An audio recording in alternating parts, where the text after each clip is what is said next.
the Roxy Style Squad captain, and for those of you who don't know, Roxy is a female brand. We make clothing, accessories, footwear, swimwear. We're part of the Quicksilver company, so many of you men might know Quicksilver.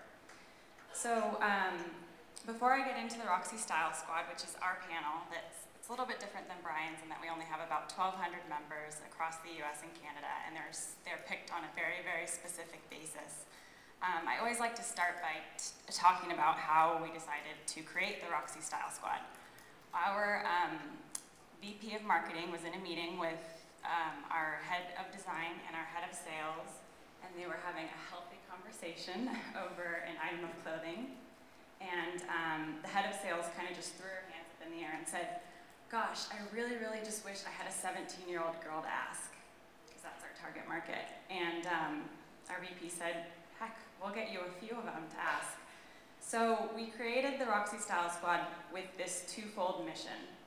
First, to create lifelong Roxy ambassadors. So throughout the conference, I've heard so much about brand advocates and that kind of thing, and that was really a main goal for us, to create this army of girls out there that we had kind of like organically brought into our brand, and they knew all about us, and they're out there and they're spreading the word, and they're wearing our products, and they're kind of telling our story for us. So that was the first part. And then the second part was obviously to open a direct line of contact with our consumer, to just have that conversation always open, the communication there, to gain research and insight. So as I mentioned, we have 1,200 girls across the US and Canada, ages 13 to 23. And we decided to pick alpha girls. So alpha girls are trendsetters. They're girls that are the ones that are creating the trends. All their friends are following them. When you walk into a store, you know exactly who that girl is. So the reason that we decided to pick alpha girls instead of just any Roxy fan out there was we really felt like our design team and our marketing team, we really want to be listening to these girls. Also, any brand, I think it's really important that you do have the approval of those alpha girls, even if it is maybe only like 1% of your customer base. It's really important to be in with that brand and to be cool and to be seen as, you know, an up-and-coming type brand.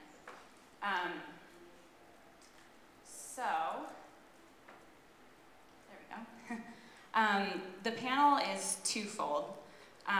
We have a community aspect of it, which is message boards where the girls can go online and talk with each other and talk with me. And then also we have the survey aspect of it. So that part has really been awesome, working with Vision Critical and utilizing their software, because for us, it's really important to make it as simple as possible. In market research, I think we deal with graphs and numbers all the time, but I think most people, especially me dealing with designers, they get really intimidated by graphs and numbers and all this kind of stuff. So I try to make everything as simple as possible, not only when I'm presenting reports, but also to the girls. So what I do is I go and I meet with designers, sales, all those type people, and I find out what they want to know. So it could be 1 month, it could be, I really want to know what color the girls are wearing this month. So I'll go and ask them. Or they want to know if the girls are carrying backpacks versus totes, something like that. And it's really nice to be able to go into this panel and create this questionnaire and pull results like within an hour and give it to them so they can either back up an idea they're having. Maybe they're pushing for purple in the line, and I give them a report that says, you know, the girls are loving purple right now, so that's a great idea.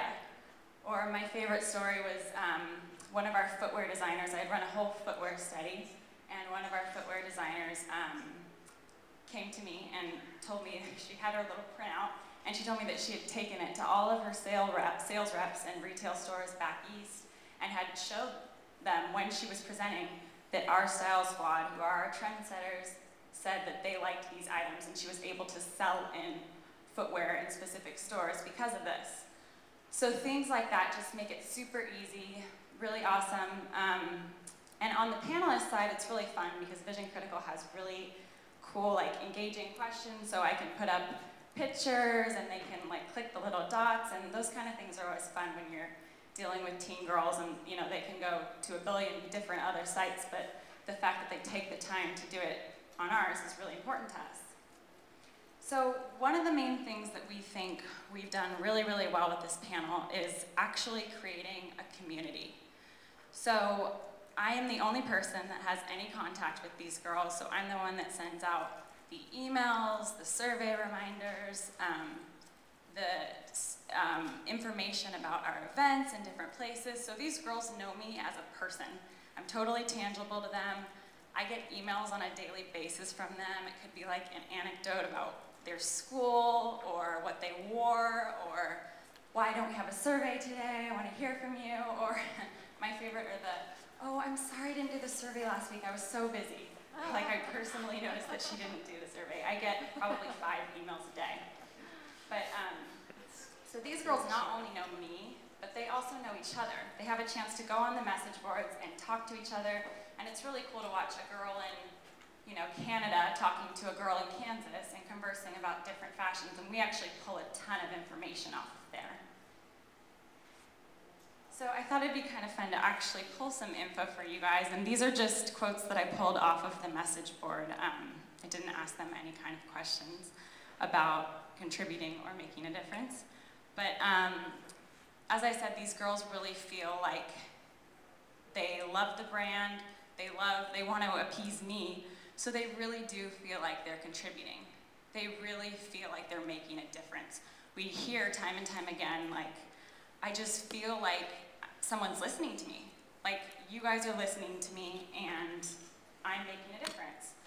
So just a few of the quotes. I loved the one that said, whenever Jen sends me a survey, I stop whatever I'm doing, and I go do it, and then I jump on the forum.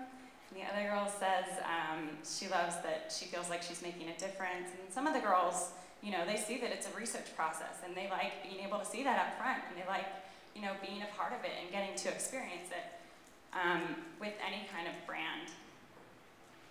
So one of the ways that we try to share back with them, on top of seeding them product, is to let them in on exclusives, is to you know, tell them ahead of time, way before we tell anyone else, about what we're doing. You know, so we've had a few collaborations in the last year. We did some headphones with JBL, and then did a whole collection with Cynthia Rowley. And we let these girls know early on about it. We sent them product, we just got them totally stoked on it. And they were really excited because they had this secret insider information from our company that not everybody gets access to. And then the interesting thing with this is on the other side, we are actually able to sell the Style Squad at kind of in a corporate partnership. So when we're talking and trying to convince people to become our corporate sponsors, we are able to tell them, we have this panel of 1,200 tastemaker girls, and we can access them. And we'll, you know, talk about your products, and we've even actually done surveys for them if the opportunity is right. So kind of wrapping up, you can see a little back-to-school collage of all the girls, or some of the girls. But just the things that we've learned from our panel, one of the most important things for us is just to keep it interactive. And that's, of course, you know, in the panel sense, so with fun survey and survey software and that kind of a thing. But also as a person, to have that one person that can be interactive with the girls, much like Brian pointed out earlier with his phone call. Having someone there that they feel like they can talk to and listen to really, really makes a difference. And the second is use visuals. I've heard that throughout this conference, but especially, you know, working for a brand and dealing with designers, it's really, really important just to be clean, simple, make your point, and especially when dealing with, you know, your panelists who have a billion other things to do, you want to engage them right away. And last is exclusivity. For us, it was really important to just create this really exclusive, tight-knit group. And also to share our secrets with them and let them in on business secrets and let them know that their opinion is really important, and we absolutely are listening. So with that, I think I'm going to hand it back to Andrew.